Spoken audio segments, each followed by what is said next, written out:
Hello, everyone. This is Jimmy Kimmel. And folks, something happened this week that's so spectacularly stupid, so perfectly predictable, and so completely Trump that I actually had to read it 3 times to make sure it was real. Just like that. And Trump thought Europe would panic. He thought they'd come crawling back, begging for American protection, willing to pay whatever he demanded. But here's what actually happened. Europe said thank you and signed the biggest defense deal in modern history without America. So before I break down how Trump just handed Europe exactly what they wanted, how American defense contractors just lost trillions, and why this might be the dumbest strategic blunder in presidential history, hit that subscribe button right now. Because this story is about what happens when you think you're calling someone's bluff, but they were never bluffing. Let me explain what Trump actually did, because the details matter here. Trump announced that the United States is withdrawing from the North Atlantic Treaty Organization, NATO, the military alliance that's kept Europe and America together for 75 years. His reasoning?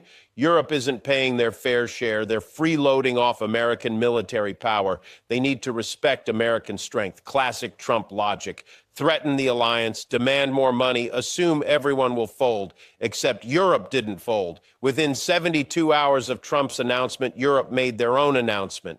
The European Defense Union, a $2 trillion integrated defense structure, already financed, already operational, ready to deploy immediately, not proposed, not under consideration, already built. And here's the part that should make Trump's advisors physically ill. They invited partner countries to join as full members: Canada, Japan, South Korea, Australia, Norway. Every single one of them said yes. So Trump thought he was forcing Europe to pay more for American protection. Instead, he just watched Europe build the largest military alliance in modern history, and America isn't in it. This is what happens when you treat strategy like a real estate negotiation. You assume the other side needs you more than you need them. But Europe had been preparing for this exact moment for years. While Trump was threatening to leave NATO, Europe was quietly building the alternative. And the second Trump actually pulled the trigger, Europe activated a plan that was already complete. Let's talk about what Europe actually built, because this is where American defense contractors are absolutely losing their minds. The European Defense Union isn't just a new name for NATO without America. It's a completely integrated defense structure with unified command, shared procurement, and domestic supply chains that bypass American contractors entirely. $2 trillion, that's the initial commitment. But analysts are already projecting this could grow to $4 or $5 trillion over the next decade. And American companies just got locked out of all of it. Let me put this in perspective. Last year, American defense contractors exported roughly $90 billion in weapons and systems to NATO countries. That number was projected to reach $120 billion within 5 years. Those projections just became worthless, because it's not just about current contracts. It's about the next generation of fighters, the next generation of drones, the next generation of missile defense. All of that was supposed to be American technology sold to European buyers. Now it's European technology sold to European buyers. When Germany buys fighter jets now, they're buying from Airbus or Dassault, not Boeing or Lockheed. When Poland upgrades tanks, they're buying from Rheinmetall, not General Dynamics. When Italy needs missile systems, they're buying from Leonardo, not Raytheon.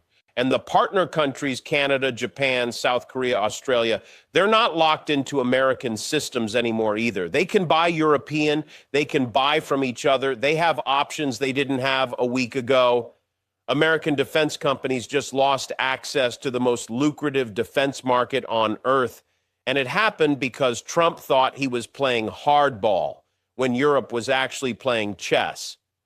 Now, here's what makes this so beautifully devastating. Europe didn't come up with this plan over a weekend.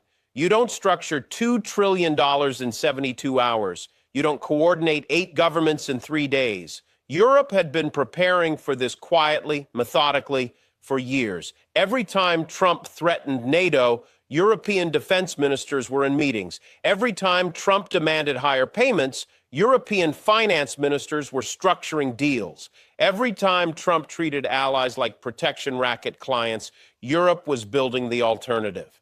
They were running the numbers. They were negotiating with partners. They were doing everything necessary to make sure that when America finally walked away, Europe wouldn't beg. They'd move on. And Trump's withdrawal didn't surprise them.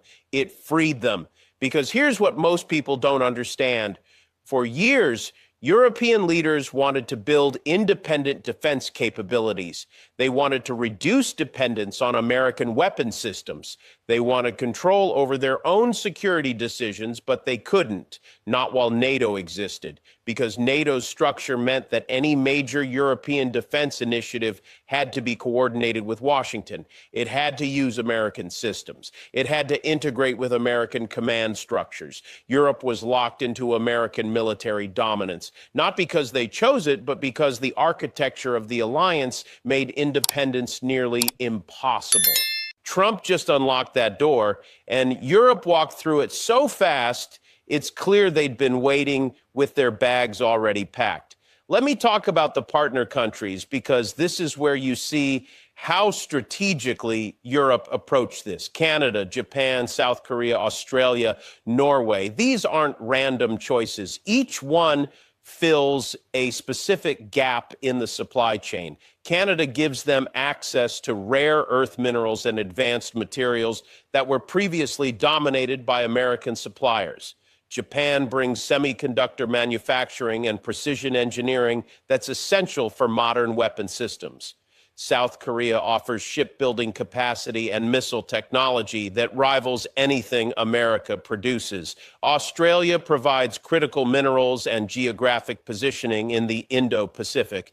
Norway brings Arctic expertise and energy resources.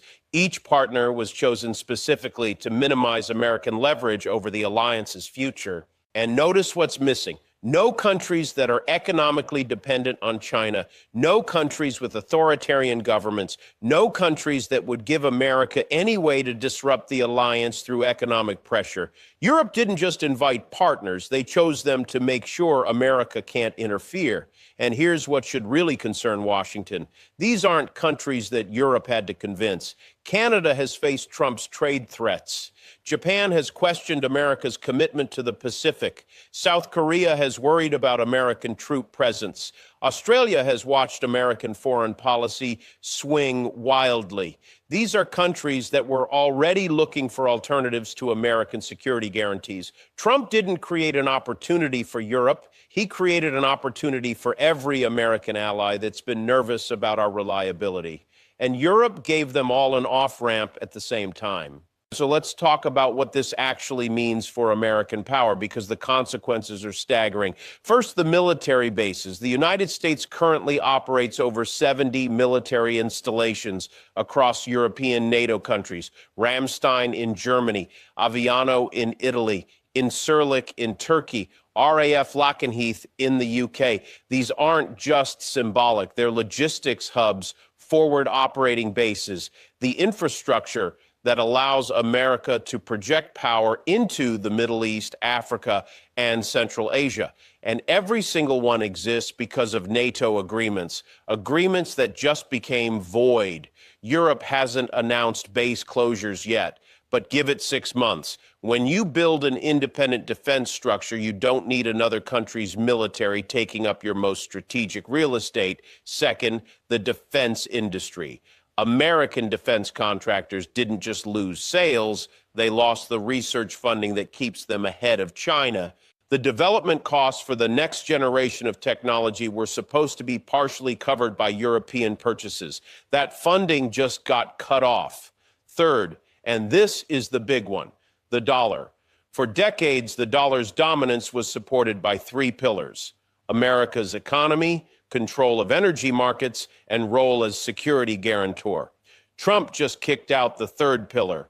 When countries don't depend on America for defense, they don't need to hold as many dollars. They can procure in euros. They can finance in euros. The structural demand that kept the dollar strong starts to erode. We're not talking about the dollar collapsing next week. We're talking about a long-term shift, the kind that historians will point to decades from now as the moment American financial dominance began its decline. So let me bring this full circle and explain what just died. Trump thought he was negotiating from strength. He thought Europe needed America more than America needed Europe. He thought threatening to leave NATO would force Europe to accept his terms. But Europe wasn't at the negotiating table. They'd already left. They'd already built the alternative. They were just waiting for Trump to give them permission to use it. He gave them that permission. And now we're all living in the world that decision created. American defense companies just lost trillions in future revenue. American military bases are operating on borrowed time. The dollar just lost one of its fundamental pillars of support. And the alliances that took 75 years to build are being replaced by structures that don't include us. This isn't just bad policy. This is a generational strategic blunder. Trump wanted to make America great again. Instead, he just made Europe independent, and that independence is permanent. You don't build a $2 trillion defense structure and then dismantle it because Trump loses the next election. Europe is done relying on American protection, and they're taking our allies with them. Thanks for watching, everyone. Hit that subscribe button. Share this with anyone who thought Trump's NATO threats were smart strategy, because we just watched America's global military dominance end, not through defeat, not through decline, through one president's catastrophic